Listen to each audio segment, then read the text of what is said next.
And hi, everybody. Thank you for coming.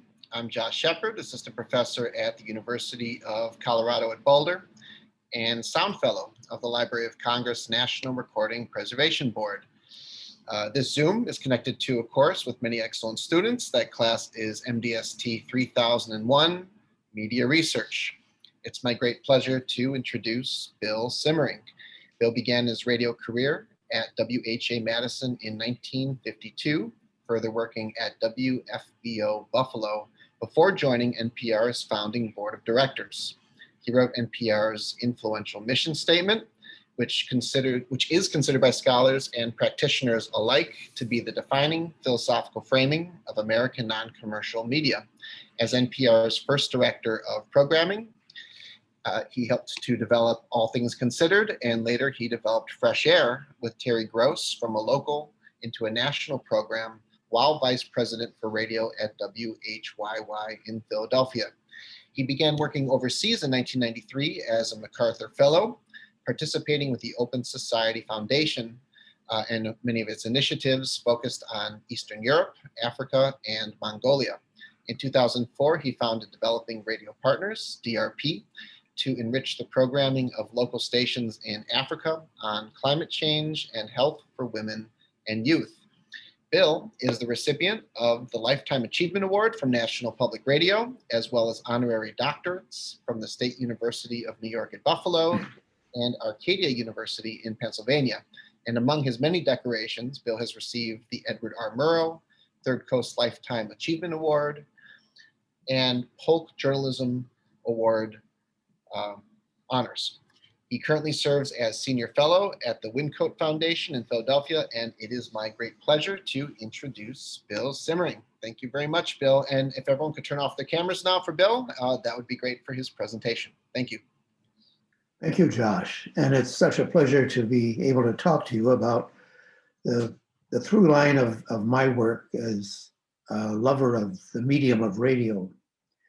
Imagine that your life is a weaving, and each thread is an experience, a turning point, perhaps an important person in your life. If you're pulling on each thread, you could tell a very fascinating story, each of you. Today, since this is really about where ideas come from, I'll be pulling some threads. So this is where NPR is today. There's also more to tell. Well, because of COVID, listening to radio has declined. It has increased on other platforms. Unique visitors to npr.org has increased 94%. 29% more people have asked Alexa to stream NPR programs, and traffic on NPR Music on YouTube has increased 90%. And out of over 900,000 podcasts, NPR is the leading publisher. So how did all this start? Land-grant universities started in the 1850s to make practical information like agriculture and engineering available to more.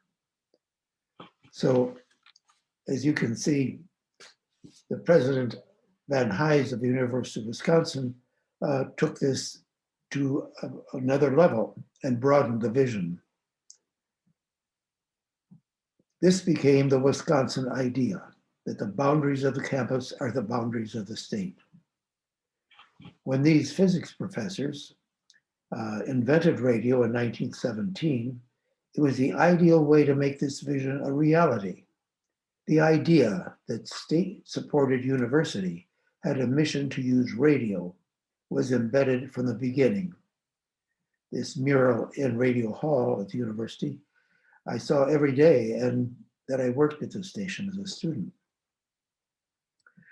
The first programs provided farmers with weather, market, and crop information.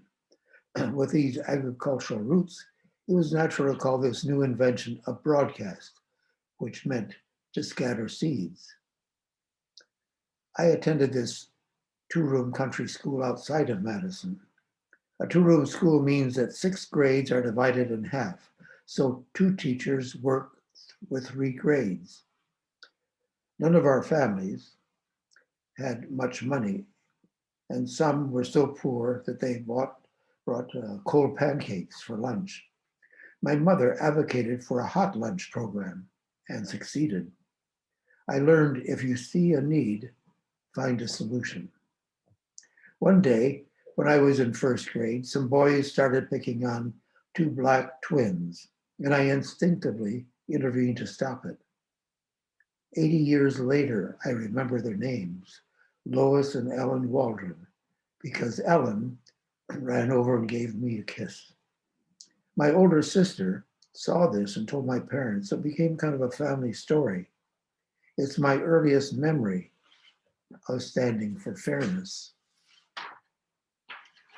Teaching 3 classes was not easy, and most rural schools had limited resources, so they welcomed programs from the Wisconsin School of the Air. With a teacher's manual as a guide to prepare for the broadcast, it was a fine educational experience. So I learned art, music, social studies, nature studies, all from radio. I learned from first grade that radio was a source for information and imagination, and still is every time I turn it on. When I was in 8th grade, Linda, my math teacher, asked if I would like to work on her farm, and I did, pictured here in this watercolor. Her husband Henry and I went farm to farm, baling hay and combining grain. At noon, when we went in for lunch, the farmer would turn on the farm program on WHA. So I heard how radio could improve livelihoods. When I started my freshman year at the university, I worked at the station, starting as an engineer, then worked as an on-air announcer, newscaster, and actor. Later, I moved to Buffalo to manage the then student radio station, WBFO. To learn about diversity in the area, I produced a series of programs with the Tuscarora Native Americans called Nation Within a Nation. I also walked through the Black community doing an informal porch-to-porch survey on their media use and interests. Out of this, I produced a series of programs on what it's like to be a Black person in Buffalo. It was the early 60s, so it was called To Be Negro. I realized that their voices should be heard. So I set up a studio in the heart of the Black community, where 27 hours a week originated. We sponsored a Black Arts Festival, and people brought in their photographs, poems. We had a jazz concert. All this informed me when I was asked, as a member of the founding board of directors, to write the original purposes. I wanted to differentiate NPR from the present educational radio, from commercial radio, and from PBS, and to celebrate radio as a medium to be both aspirational and practical. Coming out of the turbulent 60s, I wanted to be inclusive. These flowers represent people that come in various sizes, shapes, and colors. Here are a few excerpts from that purposes document. National Public Radio will serve the individual. It will promote personal growth. It will regard individual differences with respect and joy rather than derision and hate. It will celebrate the human experience as infinitely varied rather than vacuous and banal. It will encourage a sense of active, constructive participation rather than apathetic helplessness. The total service should be trustworthy, enhance intellectual development, expand knowledge, deepen oral aesthetic enjoyment, increase the pleasure of living in a pluralistic society, and result in a service to listeners which makes them more responsive, informed human beings, and intelligent, responsible citizens of their communities and the world. Then, in describing what would become, all things considered, editorial policy, I said, It would not substitute superficial blandness for genuine diversity of regions, values, and cultural and ethnic minorities which comprise American society. It would speak with many voices and many dialects. The editorial attitude would be that of inquiry, curiosity, concern for the quality of life, critical, problem solving, and life loving. The listener should come to rely upon it as a source of information of consequence, that having listened has made a difference in their attitude toward themselves and the environment. Listeners should come to feel the time. Listeners should feel that the time spent with NPR was among their most rewarding in media contact. National Public Radio will not regard its audience as a market or in terms of its disposable income.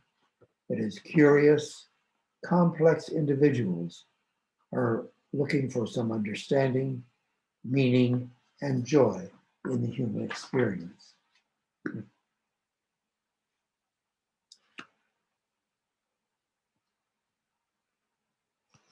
So these are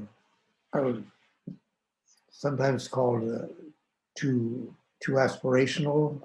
Anyway, on February 25th, 1970, the day before NPR was incorporated, I had an opportunity to put these ideas to a test as a riot broke out on the campus that went on for 3 weeks. We broadcast interviews, panel discussions, town hall meetings, like gatherings, and all in all, 140 hours. Jack Allen wrote in the Buffalo Courier Express, WBFO is a beacon of light and reason amid passionate voices which scream from all sides of the political spectrum. It would be extremely difficult for a person of any persuasion to prove bias or failing to give every side its time on the air. So this experience gave me confidence that I was on the right track. The immediacy of this coverage of events made for compelling listening. Buoyed by this, I continued with an afternoon program that included interviews with writers, musicians. There were many writers at the university at that time, John Barth, Robert Creeley, Leslie Fiedler, and we'd also have reports from the field. A reporter may come back from city council meeting and say, listen to what Councilman Lewandowski said, and play a clip. And then we'd play the whole story on the news. I called it, This is Radio. And I meant, this is radio, damn it. Pay attention. Because radio is so still the invisible medium that people overlooked. Terry Gross hosted this as radio as a student. Later, when she and the producers moved to Philadelphia, they renamed it Fresh Air. Moving on now to NPR. And looking back, I think one of my strengths had been hiring good people and then managing as I would like to be managed. I think I was like a recruiter of a symphony orchestra. Perhaps the purposes served as a way of tuning it to middle C. It's the NPR staff that makes the music. I think I've been given too much credit. I was only on the staff for 2 years, and so I think that really keep in mind that the importance of everyone that I've worked with. So the mechanics of radio are really easy to learn, but you can't teach curiosity. The first person I hired was Carolyn Welch as a researcher and librarian because accuracy was essential. The truth was a sacred trust. I knew from my years at WHA that women are excellent broadcasters, and Eileen Hazard was this model. producer of the host of the Homemakers program, the most popular program. She had taught in China for several years. She was smart and tough. So as it happened, I hired quite a few women because they were the best candidates for the job. This included Susan Stanberg. This is how she looked when I hired her. Her voice is expressive with rich tone color, and she has a strong on-air presence. Not every reporter makes a good host. At the same time, she only wanted to work part-time because she had a young son. However, the next year, March 1st, just a few days away, 1972, Susan became the first woman to host a national news program. Think about that, as we are so familiar hearing women's voices now. The first host was Robert Connolly, who had worked at the New York Times and NBC. We didn't have the journalistic heft in public radio then, so I hired Cleve Matthews, who'd also worked at the Times in the Washington Bureau, and he had also worked with Robert. Radio has more in common with print than with television. We work by ourselves and write without pictures. We tend to be on the introvert side, as we can be in public without being seen. This is how the first program started almost 50 years ago, this May 3rd. From National Public Radio in Washington, I'm Robert Conley with All Things Considered.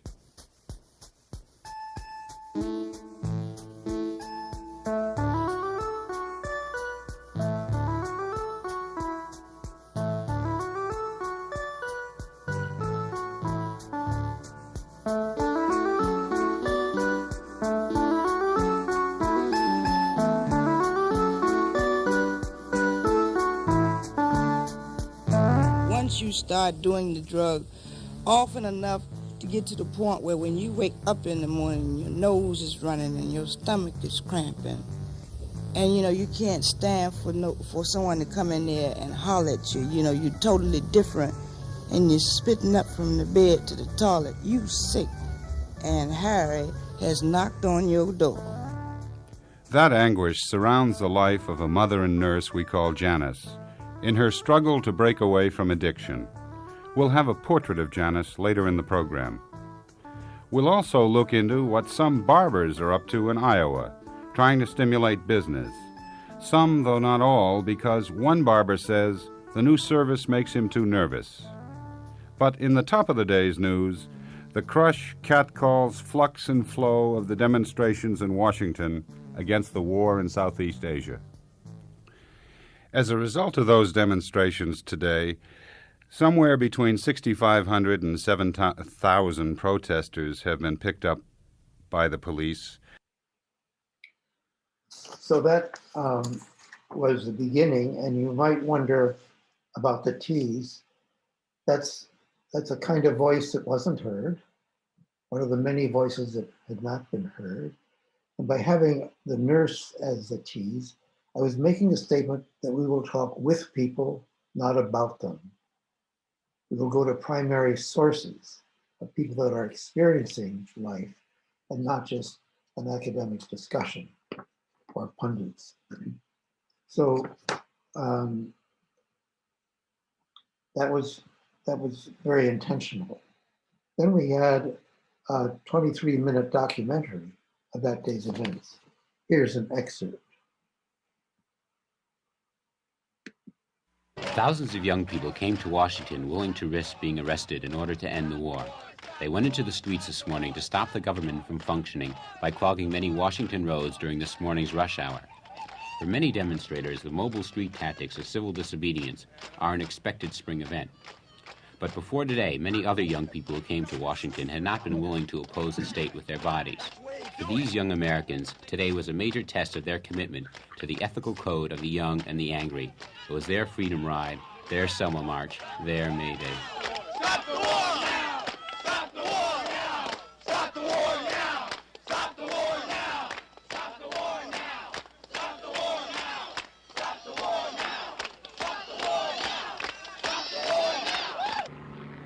1, 2, 3 Army helicopters flying surveillance over the small section of Washington's complicated highway system.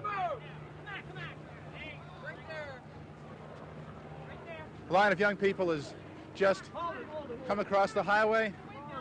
Traffic is stopped. And here come the police. 1, 2, 3, 4 police on motor scooters. One demonstrator knocked down by a motor scooter policeman. Anger now. Anger of the young people.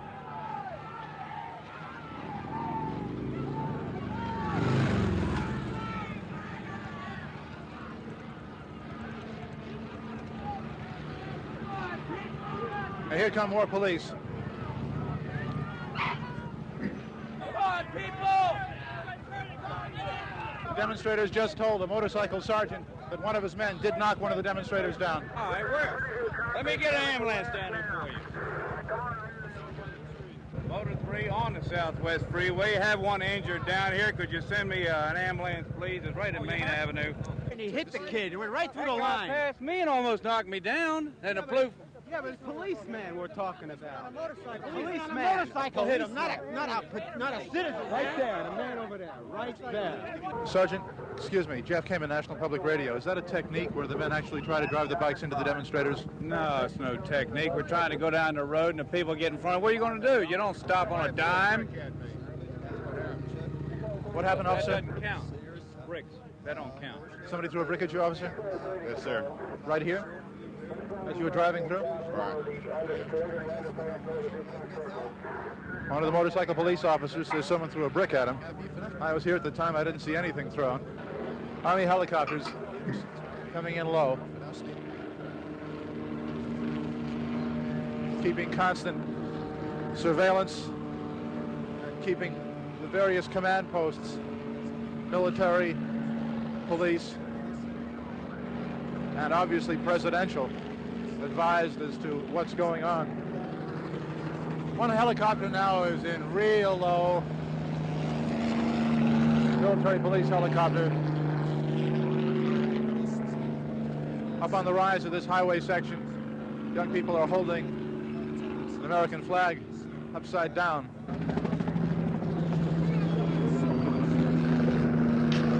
A handful of police officers has succeeded in clearing at least half of this roadway, and traffic is flowing again. A Washington, D.C. bus has just arrived. Police officers wearing white riot helmets come out of the bus. They snap on their helmets. Integrated police team. The demonstrators are fleeing. The police officers are carrying or wearing their tear gas masks. The tactic this morning, the citywide tactic, obviously, is to keep the demonstrators on the run. With almost everybody who wants to get inside the Pentagon already inside, as you make a ring around, you see only a half-dozen young people sitting quietly, placidly across the street from the river entrance to the Pentagon. Now, are you surprised to find yourselves the only ones here? Yes. There'll be more people later, though, like I said before. You sure? Oh, I'm positive. This is where people want to come to. How do you explain the fact that you're the only ones here so far? Because there was other things to be done. They had to stop the traffic from getting here first. I think that was the first objective, and then I think now they'll try to get here. Well, look, there are supposed to be thousands, and there are only 6 of you.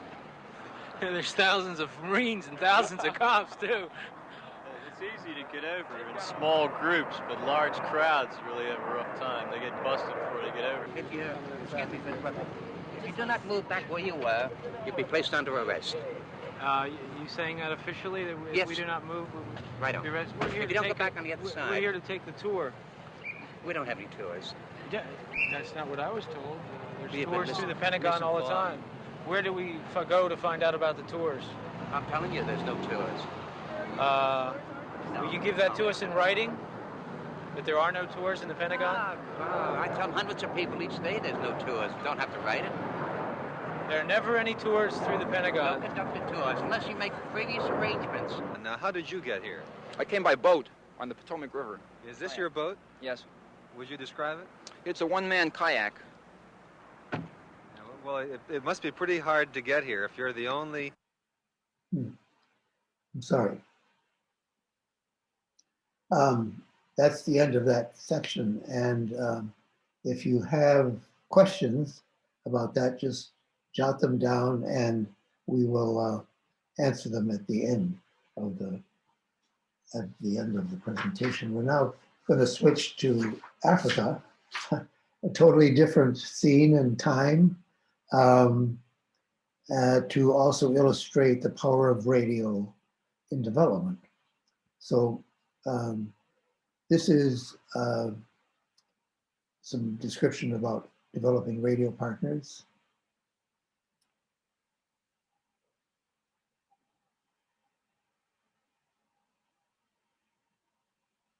These, the background is in Rwanda, the land of 1,000 hills. So we begin with a workshop in a country, with a 5-day workshop, and then we give the participants a digital recorder and microphone and teach them how to use them. Content specialists make presentations and the participants go into the field to record pieces. Here, Martha Zulu, our mentor, visits stations to develop the skills further. Martha speaks all the local languages.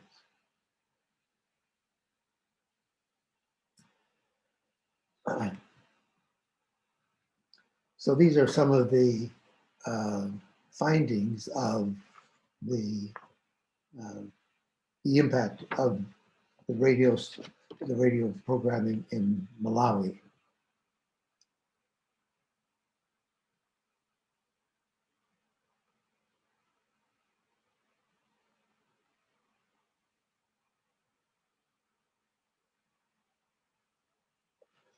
The religious leaders have a great power over the people there and are very influential. They'd be called influencers here, I guess.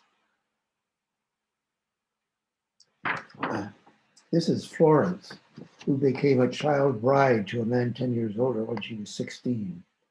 She found it to be physically and emotionally abusive. When she listened to the youth-friendly health services program, Let's Shine, Florence said, "It gave me the courage to get out of the mess I was in." Her mother also was listening too and said, "I wanted her to feel welcome and loved when she got home.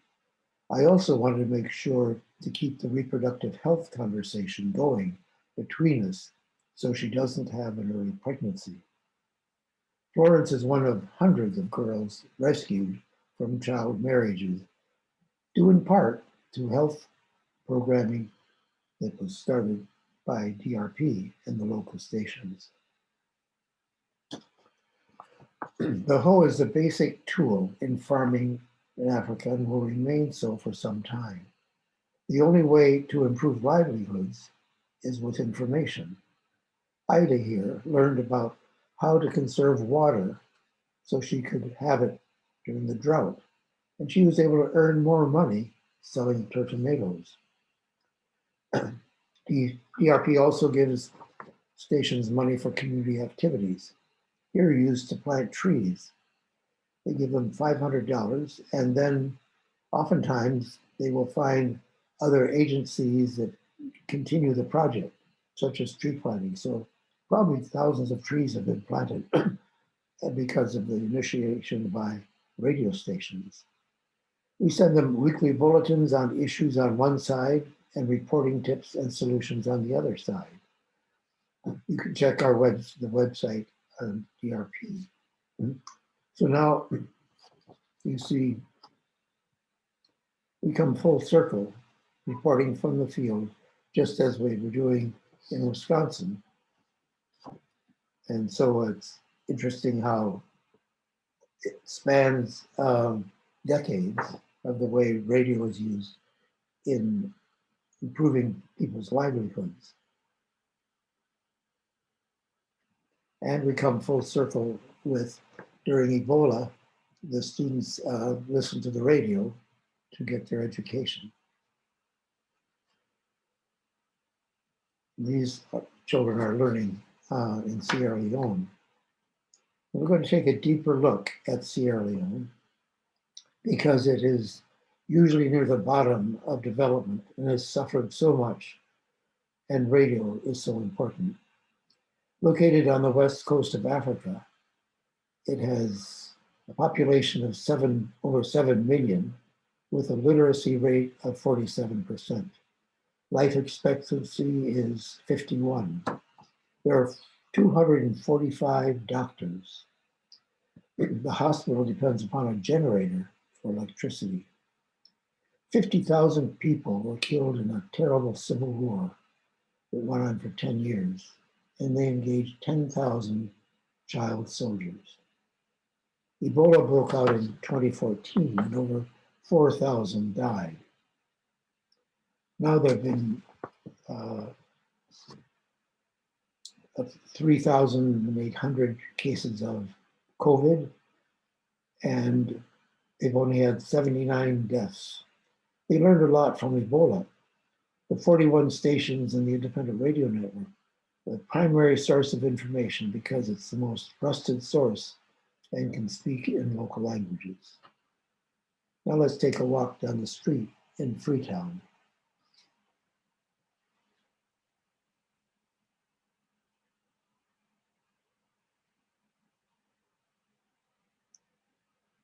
Imagine how you can possibly balance 6 baskets of charcoal like that. And now this is the countryside.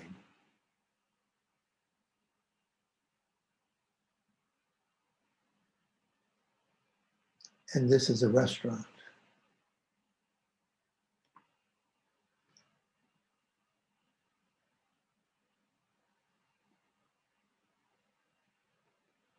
Very few people have cars, so transportation is like this. And radio is the dominant media. In Africa, 80% of the people rely on radio as the primary source. And because there was so much cutting off of limbs with machetes, this was a poster. And one of the rebels came out and said, "We can't have peace without a radio station." And so Hassan Koroma created this radio station with the help of the people in the community. This is Hassan. He was a teacher, and he would go door to door to collect support for the station. I mentioned the independent radio network, and developing radio partners helped facilitate getting that started. And leading up to an election, they went out into the countryside to hear citizens' concerns about the issues. And they found out it was divided just like it is here, north and south. And they said, you know, we have more in common as the politicians that have been dividing us. So a coalition was formed, and they had a list of 7 demands of whoever won the election that they needed attention. This is Andrew Cromo. He's a remarkable owner of 2 commercial radio stations, and he really led the work to get the independent radio network going. When I first went there, I was so impressed with him. I organized kind of a study trip here to visit some community radio situations. And here's an interview that he had while he was here with Terry Gross.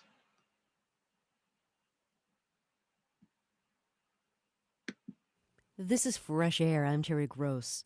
Andrew Cromo founded an independent radio station in his country, Sierra Leone, 8 years ago during its civil war.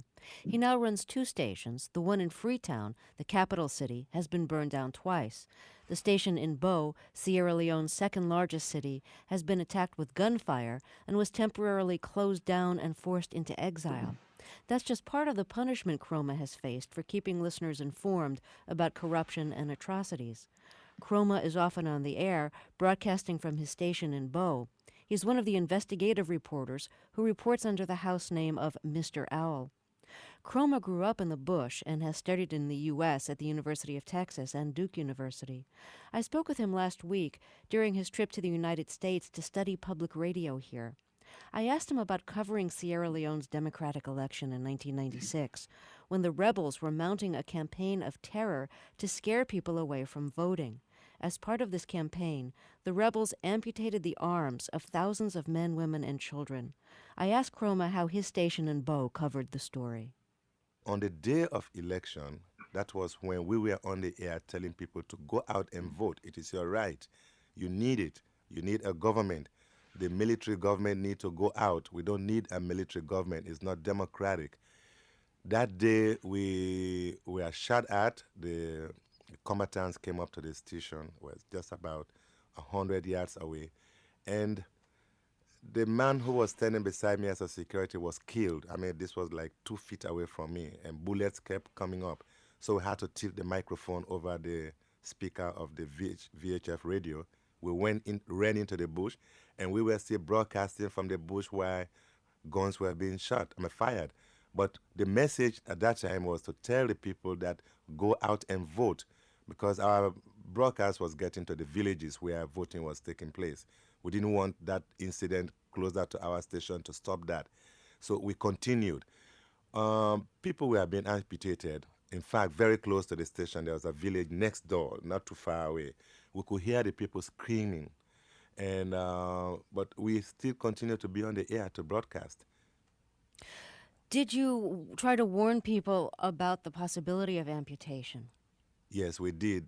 When we go on the air and we get information about danger areas, we tell people about those danger areas, and we are able to tell them where safer areas are due to the interviews we conduct. Do you still see a lot of people walking around now who were amputated during that 96 election? Oh, yes. Children, women. I personally have witnessed amputations.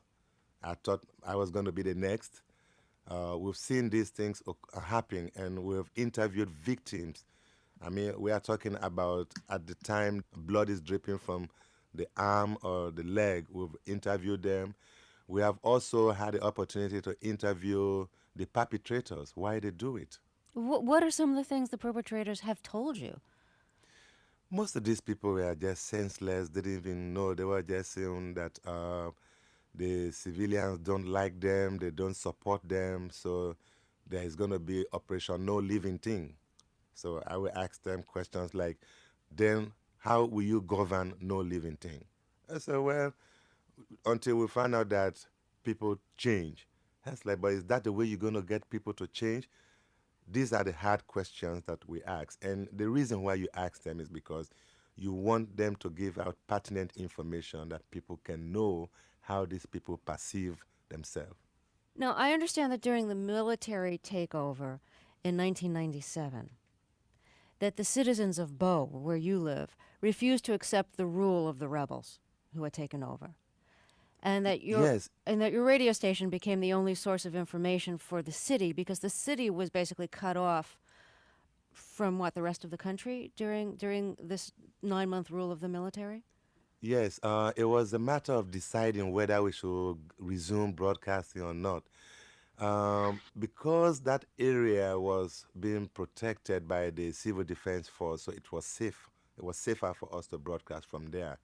And we used that radio station to tell the people that a military government is not your answer. To tell the people that you have the right to elect a civilian government, and that don't support that government at all. That was very brave of us. And we did that and did that. We became successful. People had a sit-down strike. Nobody went to work. We had to go into exile finally, and then resume broadcast again in 1998 when the democratically elected government was reinstalled. Sierra Leone is a very dangerous place to practice journalism. It's probably particularly dangerous for you. You're both the founder of a radio station and an investigative reporter on that radio station. How do you protect yourself? Do you carry a gun? No, you don't. What you carry is your ID to show that you are a reporter for the radio station. But that's part of the Because reason why they want to hurt you, because they know you're a reporter. Well, in most cases, when they want to hurt me, I tell you, if you hurt me, nobody is going to know what you want to do. I am here. You don't pay me. But I know you want people to know why you're cutting their hands. You want people to know why you are burning their houses. So if you kill me, how will people know how you perceive? That has been personally my survival. Truly remarkable man. And so they were prepared for the elections, and they stood in line in the rain. There were election monitors organized by Search for Common Ground.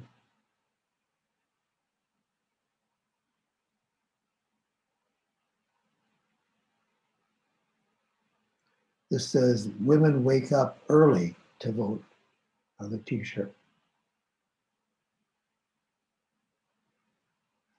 And here's a woman voting. And this man even walked on his hands to vote.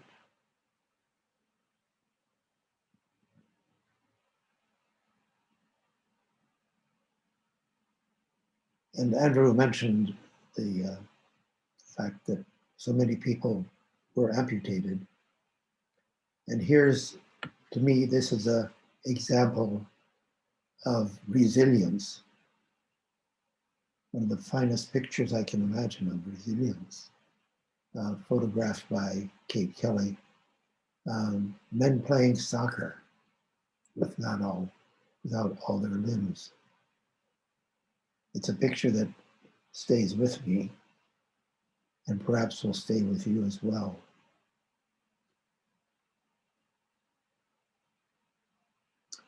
So perhaps because of effective radio programs, these boys won't be child soldiers. This girl will go to school. This girl won't have an early marriage. And these will be very happy, healthy children.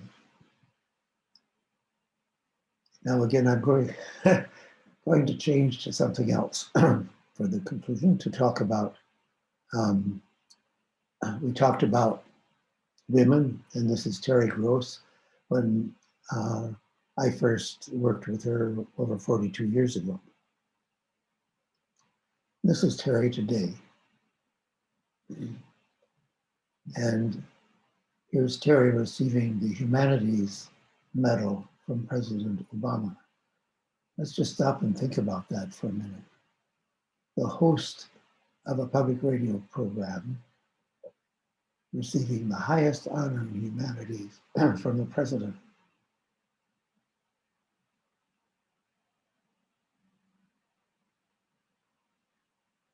This is Clint Smith, who is a poet, and in recognition of perhaps Black History Month, this illustrates the way radio as an intimate medium can really get inside a person to understand how they are, how they experience life. This is a short excerpt from Fresh Air. This is Fresh Air. As 2020 comes to an end, we ask Clint Smith what he's thinking about as he looks back at this year. He's a staff writer at The Atlantic. His book of poems, Counting Dissent, won the 2017 Literary Award for Best Poetry Book from the Black Caucus of the American Library Association. His forthcoming book, How the Word is Passed, explores how different sites across the country reckon with or fail to reckon with their relationship to the history of slavery. Here's Clint. Obviously, a lot has happened this year, but what's top of mind for me as we end 2020 is the sort of racial reckoning that this country has experienced over the last several months and really over the last several years, both since George Floyd was killed and since Black Lives Matter has begun. And within that is this interrogation of Confederate monuments and memorials and statues, and should they be taken down? Should they stay up? And in 2017, in my hometown in New Orleans, we removed several statues and memorials of Confederates, including Robert E. Lee, Jefferson Davis, P.G.T. Beauregard, and those statues were taken down. And I began thinking about what does it mean that I grew up in this city, where there are names of hundreds of people who were Confederates or owned enslaved people that sort of ornament the iconography of the place I grew up in, this majority Black city. And what does it mean that we have a city that in many ways honored and memorialized enslavers more than it did the enslaved? So I began thinking of that and thinking about how different places across the country, including my own hometown, to what extent are these places being honest about their relationship to this history, and to what extent are they hiding from it? And this ultimately became the book that I've written that comes out next year, which is a narrative nonfiction book. But with me, all things begin in poetry, and that's how I was trained as a writer. And so while the book is a narrative nonfiction project, the poems are the things that help me ask the questions. And so I wanted to share a poem that I wrote and have been writing in many ways for the last few years that served as a sort of entry point to this interrogation. Because we can take down these monuments, but if we don't address what led the monuments to be put up in the first place, then we're not actually solving the issue. Growing up, the iconography of the Confederacy was an ever-present fixture of my daily life. Every day on the way to school, I passed a statue of P.G.T. Beauregard riding on horseback, his Confederate uniform slung over his shoulder, and his military cap pulled far down over his eyes. As a child, I did not know who P.G.T. Beauregard was. I did not know he was the man who ordered the first attack that opened the Civil War. I did not know he was one of the architects who designed the Confederate national flag. I did not know he led an army predicated on maintaining the institution of slavery. What I knew is that he looked like so many of the other statues that ornamented the edges of this city, these copper garlands of a past that saw truth as something that should be buried underground and silenced by the soil. After the war, the sons and daughters of the Confederacy reshaped the contours of treason into something they could name as honorable. They called it the lost cause, and it crept its way into textbooks that attempted to cover up a crime that was still unfolding. They told us that Robert E. Lee was an honest man, guilty of nothing but fighting for the state and the people that he loved, that the Southern flag was about heritage and remembering those slain fighting to preserve their way of life. But see, the thing about the lost cause is that it's only lost if you're not actually looking. The thing about heritage is that it's a word that also means I'm ignoring what we did to you. I was taught the Civil War wasn't about slavery, but I was never taught how the declarations of Confederate secession had the promise of human bondage carved into its stone. I was taught that the war was about economics, but I was never taught that in 1860 the 4 million enslaved Black people were worth more than every bank, factory, and railroad combined. I was taught that the Civil War was about states' rights, but I was never taught how the Fugitive Slave Act could care less about a border and spell Georgia and Massachusetts the exact same way. It's easy to look at a flag and call it heritage when you don't see the Black bodies buried behind it. It's easy to look at a statue and call it history when you ignore the laws written in its wake. I come from a city abounding with statues of white men on pedestals and Black children playing beneath them, where we played trumpets and trombones to drown out the Dixie song that still whistled in the wind. In New Orleans, there are over 100 schools, roads, and buildings named for Confederates and slaveholders. Every day, Black children walk into buildings named after people who never wanted them to be there. Every time I return home, I drive on streets named for those who would have wanted me in chains. Go straight for 2 miles on Robert E. Lee. Take a left on Jefferson Davis. Make the first right on Claiborne. Translation, go straight for 2 miles on the general who slaughtered hundreds of Black soldiers who were trying to surrender. Take a left on the president of the Confederacy who made the torture of Black bodies the cornerstone of his new nation. Make the first right on the man who permitted the heads of rebelling slaves to be put on stakes and spread across the city in order to prevent the others from getting any ideas. What name is there for this sort of violence? What do you call it when the road you walk on is named for those who imagined you under a noose? What do you call it when the roof over your head is named after people who would have wanted the bricks to crush you? Clint Smith is a staff writer at The Atlantic. He's the author of the poetry collection Counting Dissent and the forthcoming narrative nonfiction book, How the Word is Passed. All right. So that's an example of continuing idea of how a Black person experiences America. The last piece we'll play is a short piece with Maurice Sendak. And this shows the value of archives. Fresh Air has wonderful archives that go back 40 years. And it's really an extraordinary cultural resource for the country. And this also shows the intimacy of radio and the relationship that Terry has with the writers and people that she interviews over time. So this is the last interview she had with Maurice Sendak. Today we've been listening back to 4 interviews I recorded with Maurice Sendak, the beloved children's book author and illustrator. He died this morning at the age of 83. Let's get back to the interview we recorded last September. We've talked before about how, you know, you're Jewish, but you're very secular. You don't believe in God. You don't. No, I don't. Yeah, and I think having friends who die, getting older, getting closer toward the end of life tests people's faith, and it also tests people's atheism. It sounds like your atheism is staying strong. Is what? Staying strong. Yes. I'm not unhappy about becoming old. I'm not unhappy about what must be. It makes me cry only when I see my friends go before me and life is emptied. I don't believe in an afterlife, but I still fully expect to see my brother again. And it's like a dream life. I am reading a biography of Samuel Palmer, which was written by a woman in England. I can't remember her name. And it's sort of how I feel now when he was just beginning to gain his strength as a creative man and beginning to see nature. But he believed in God, you see, and he believed in heaven, and he believed in hell. Goodness gracious, that must have made life much easier. It's harder for us non-believers, but, you know, there's something I'm finding out as I'm aging, that I am in love with the world.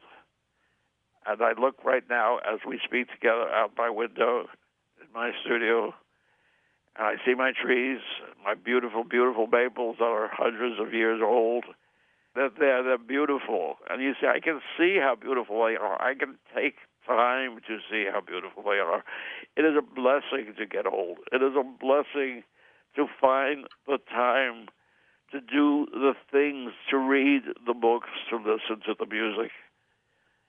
You know, I don't think I'm rationalizing anything. I really don't, since this is all inevitable, and I have no control over it. Bumblearty was a combination of the deepest pain and the wondrous feeling of coming into my own. And it took a long time. It took a very long time, but it's genuine. Unless I'm crazy. I could be crazy, and you could be talking to a crazy person. I don't think so. I don't know anymore, and I don't care. What are your physical restrictions like? Can you walk okay? Can you get around? No, I can't walk okay. I'd love to walk. That's why I've been doing that since the 70s when I had my first coronary.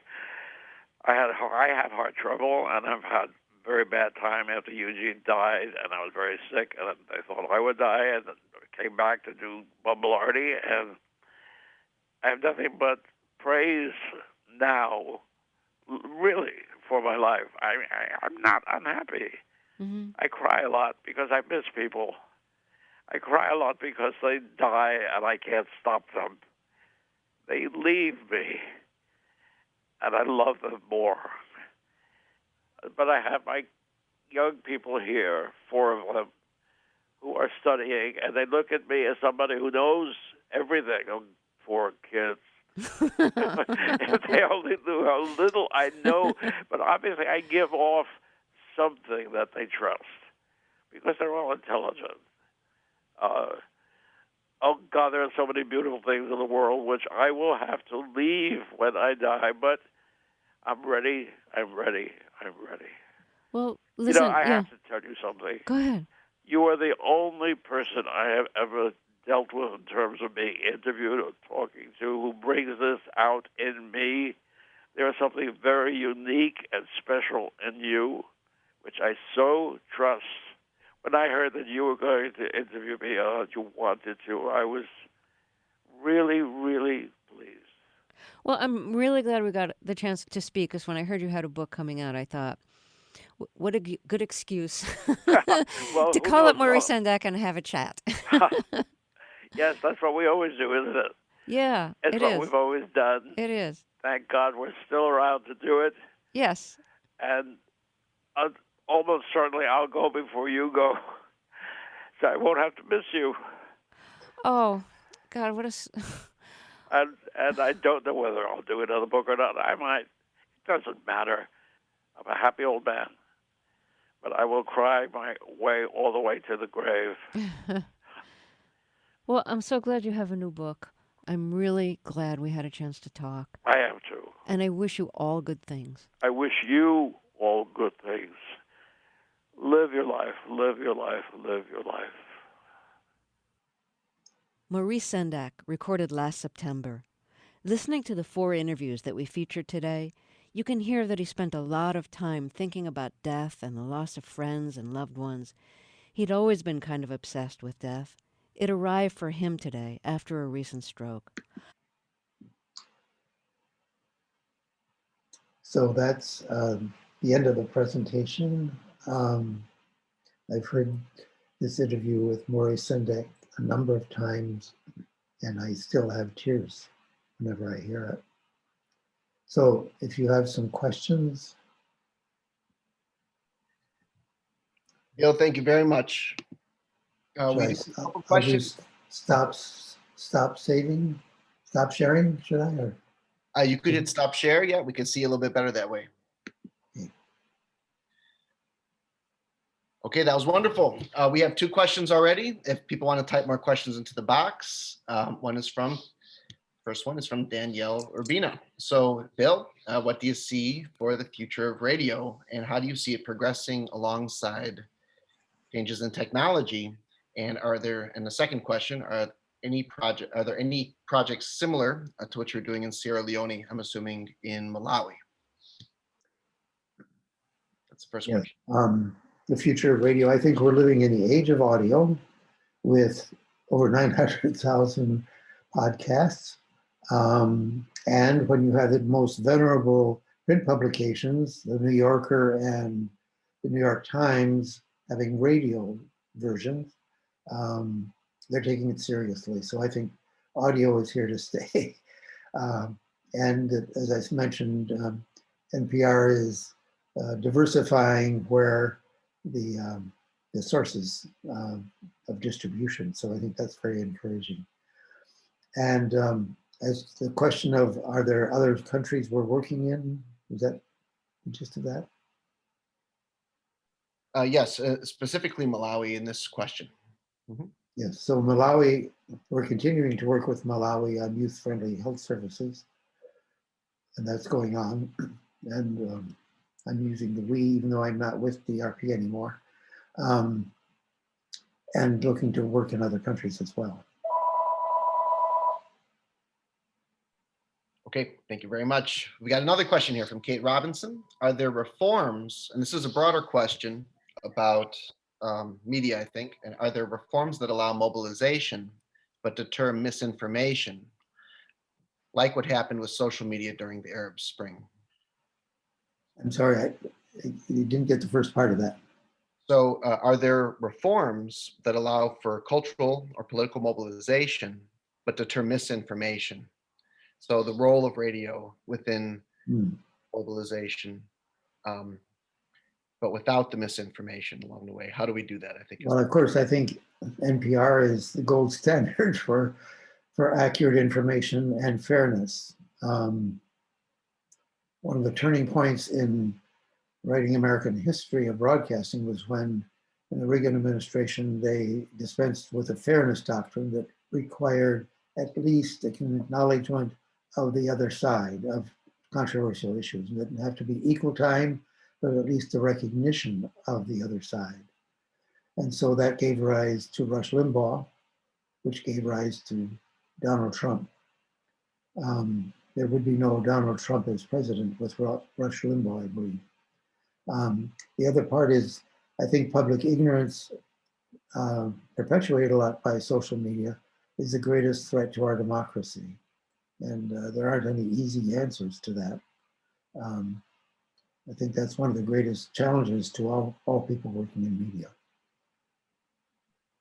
Thank you. Next question is from Catherine Gray. Do you think the media has become more politicized during your career?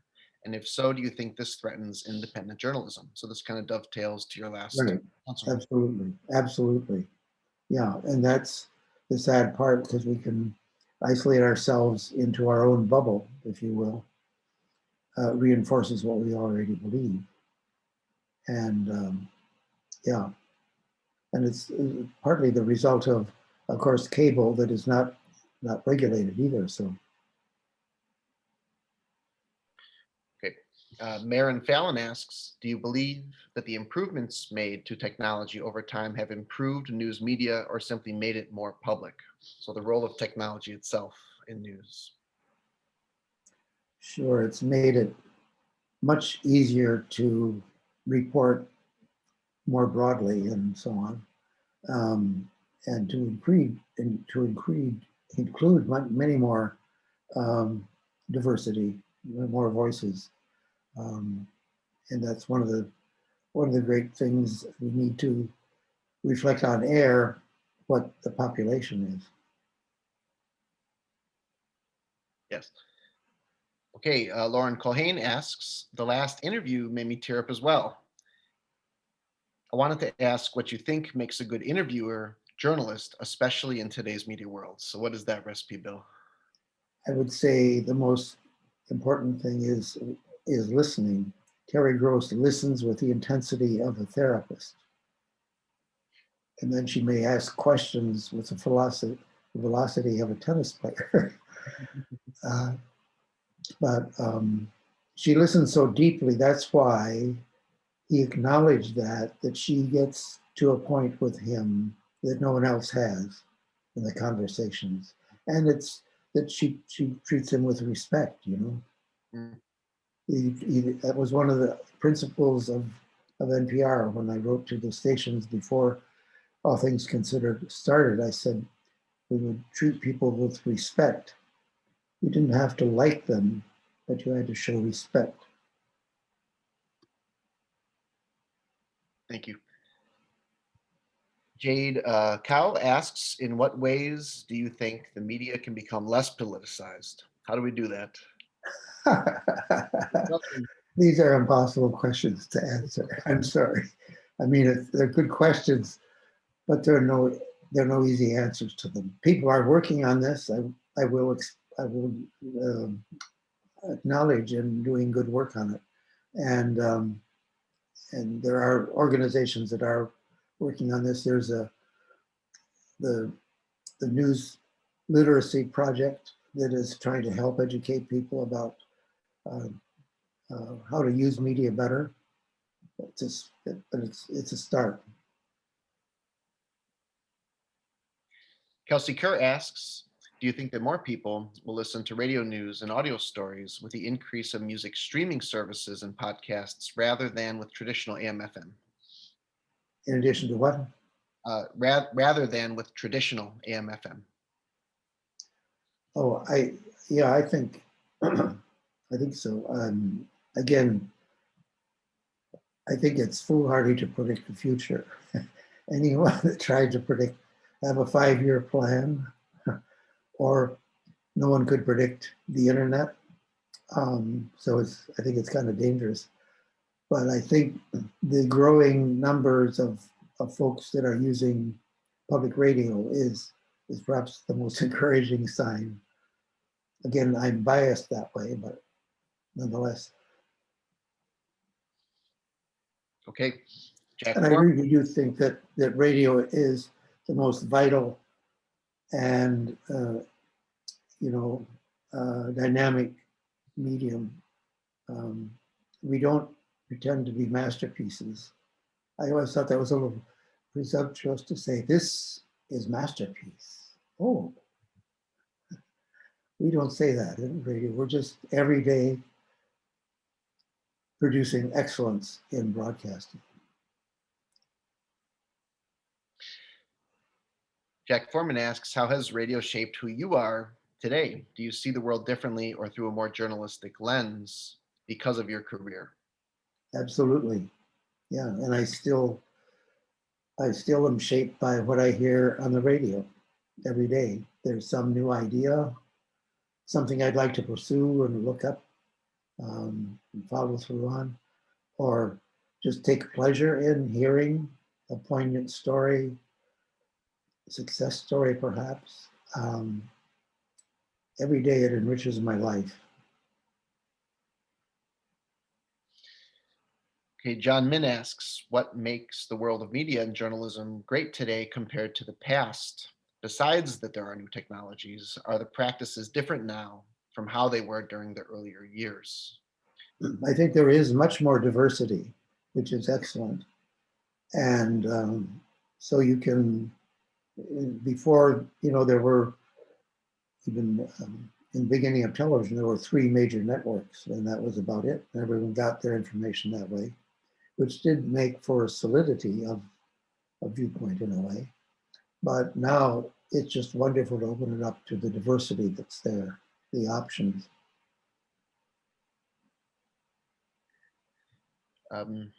We've got Danielle Urbina. Again, in 72, what did you imagine NPR would become? Is anything similar to that vision today?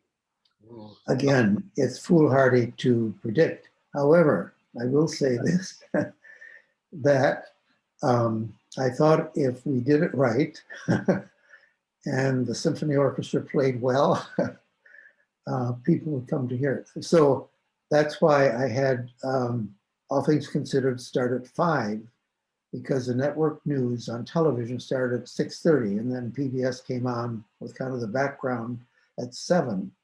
And I wanted All Things Considered to be the very first broadcast record of the day's news. So I wasn't shy about that. I thought we had a chance of being, as I said in the purposes, it should be something that was of consequence to people to listen to. They would pay attention. We've got time for one more question. Anybody? I see Jay Kernis is here. Thank you for coming, Jay. Hi, Jay. Hey, Bill. It's just great seeing you. I don't know if the students realize this. I was at NPR for 21 years, and to those of us who followed you, I know you hate this, but you are not only a visionary, but a holy man, a spiritual leader for those of us who followed in your footsteps. If you could have done anything differently about creating NPR, what would you have done back in 71, back in 70?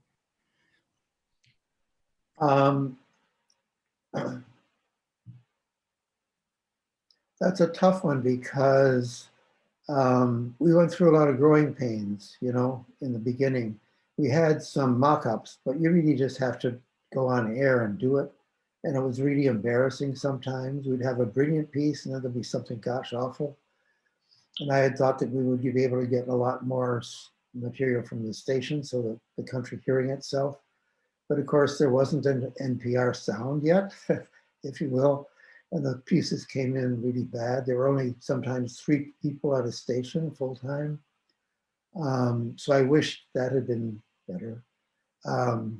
But they were the most painful years of my professional life because it's a longer story, but to have things on the air that you weren't proud of was very painful. So I don't know how you can get over a beta phase without being on the air. Anyway, and of course I wished we had a larger staff. We didn't know how much you needed. 22 people on the staff and programming. Anyway. I know when we created Morning Edition, I said, we had to learn from All Things Considered.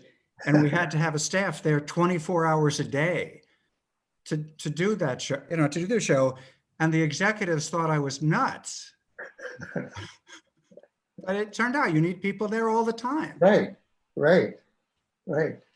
Some of the stations weren't even on the air in the morning when we started, They were student staff.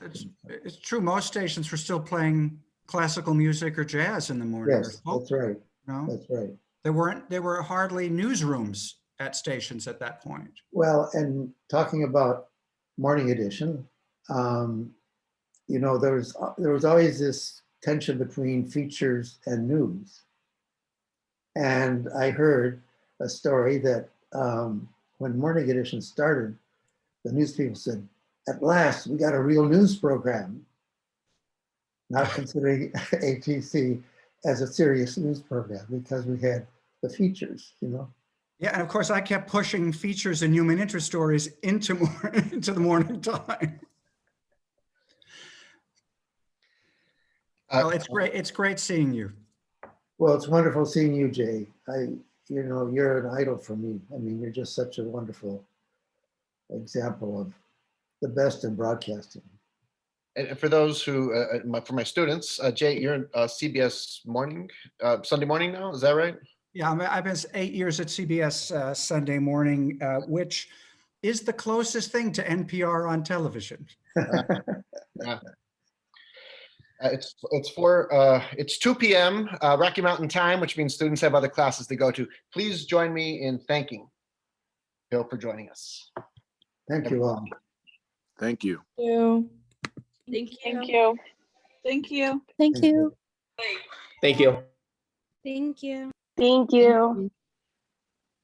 And we've taped it, Bill, and then another 50 of my students will watch it later today and tomorrow as well. So it'll be 130 total. I've got about 5 more minutes if y'all want to talk a little bit more with each other. I can hang around for another couple minutes if that's convenient for you, or we could adjourn and pick this up some other time.